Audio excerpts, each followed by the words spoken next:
Dalam masa 5 minit, saya akan menerangkan kepada anda kenapa anda harus berada di Rafah dan kenapa anda harus pilih Rafah jadi satu cara untuk anda capai impian anda. Kita hidup dalam dunia penuh dengan inspirasi, penuh dengan peluang untuk kita capai kejayaan. Setiap pagi kita bangun, kita nampak peluang-peluang tersebut. Tapi selalu susah sangat rasanya untuk kita capai. Kenapa? Kerana sering yang kita nampak adalah kelemahan dan limitasi diri kita sendiri. Akhirnya kita salahkan semua peluang-peluang yang ada. Sebenarnya yang kita tak nampak adalah potensi diri kita. Takkah anda antara orang yang paling berjaya sekali dalam negara kita adalah orang-orang yang tak punya latar pendidikan tinggi ataupun tak punya latar belakang keluarga yang mewah?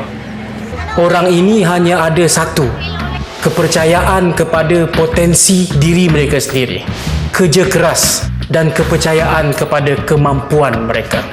Seorang penulis juga terkenal sebagai motivator di Malaysia, saudara Azizi Ali, pernah mengatakan dalam salah satu buku tulisan beliau, siapakah yang boleh menjadi majikan yang terbaik untuk kita? Siapa yang boleh bagi kita gaji yang paling tinggi? Siapa yang boleh bagi kita faedah kerja yang kita nak? Siapa yang boleh bagi kita terma kerja yang paling-paling adil? Jawapannya, tak ada bos lain yang boleh bagi kita terma sebegitu, fasiliti sebegitu ataupun gaji sebegitu, melainkan diri kita sendiri. Jadi kita nampak peluang sebenarnya adalah peluang dalam dunia perniagaan. Kemudian kita dengar alasan-alasan lain pula. Macam mana nak berniaga? Saya tidak ada pendidikan yang tinggi. Saya tidak punya modal yang besar, atau macam-macam alasan lain yang kita dengar. Hari ini saya akan ceritakan satu peluang. Peluang yang mungkin semua orang sudah dengar, cuma masalahnya kita tak nampak. Peluang dalam perniagaan yang kita gelar sebagai MLM ataupun perniagaan jaringan, yang sudah diketahui di seluruh dunia sebagai satu peluang perniagaan yang telah mengubah berjuta-juta hidup manusia. Di Malaysia, dalam tahun 2000, Multilevel menyumbangkan 3 bilion kepada ekonomi negara. Tahun 2005, ia menyumbangkan 5.7 bilion dan tahun ini dijangkakan ia mencecah 6 bilion. Di Malaysia saja ada 4 juta populasi negara ini menjalankan perniagaan multilevel, melebihi mana-mana negara di Asia Pasifik, dan kita adalah negara yang paling matang sekali di Asia dalam bidang perniagaan jaringan. Seorang penulis buku terkenal dunia, bestseller, buku Rich Dad Poor Dad, Dr. Robert Kiyosaki, pernah menyatakan dalam buku beliau, sekiranya diberi peluang untuk memulakan semula perniagaan, beliau tidak akan mencuba perniagaan lain kecuali perniagaan jaringan. Itu pendapat orang di seluruh dunia tentang perniagaan ini. Persoalannya sekarang, kenapa Rafah? Di Rafah, yang kami percaya adalah trend. Setiap perniagaan akan memiliki trendnya sendiri. Dan beza Rafah dengan perniagaan-perniagaan lain ialah kami tidak mahu menjadi the trend follower ataupun pengikut kepada trend. Tapi kami mahu menjadi the trend setter, iaitu pencipta kepada trend baru dalam dunia perniagaan jaringan ini. Kalau tuan-tuan dan perempuan lihat, perniagaan yang kita ada di Rafah adalah perniagaan yang sangat-sangat unik dan sangat-sangat baru. Yang kami sediakan yang paling utama sekali adalah satu tool yang kita panggil sebagai internet. Dunia ketahui bahawa internet adalah tool yang sangat-sangat luar biasa.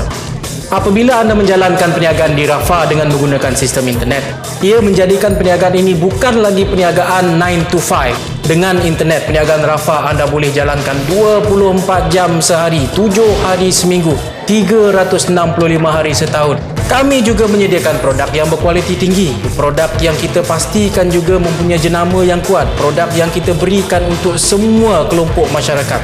Joyra adalah produk yang baik sekali untuk menangani tekanan, sangat luar biasa untuk orang dewasa. Trimra adalah produk yang sangat-sangat sesuai untuk mereka yang mementingkan penampilan diri. Yora, produk yang boleh membantu untuk meningkatkan kemampuan sistem daya tahan tubuh, sangat-sangat baik untuk kanak-kanak. Dan Ostra, Organic Splurina, produk yang diketahui sebagai makanan paling sempurna di dunia, produk yang sesuai untuk seisi keluarga. Kami ada sistem pelan pemasaran yang terbaru, pelan pemasaran yang belum diperkenalkan oleh mana-mana syarikat di Malaysia. Kami menyediakan tim manajemen yang cukup kuat, cukup berpengalaman untuk menyokong dan juga membantu anda dalam menjalankan perniagaan ini. Tapi yang paling penting sekali, di luar apa yang sudah Rafa sediakan, kekuatan sebenar dalam perniagaan jaringan adalah anda. The power of you, kuasa anda untuk berjaya di dalam bidang perniagaan ini yang disediakan oleh Rafa. Tuan-tuan dan puan-puan, bak kata pepatah Melayu, perahu sudah di air, pendayung sudah di tangan. Sekarang semuanya terserah kepada pilihan anda untuk berjaya atau tidak bersama Rafa. Akhir sekali saya ucapkan, selamat datang ke dunia Rafa, selamat datang ke dunia You Incorporated.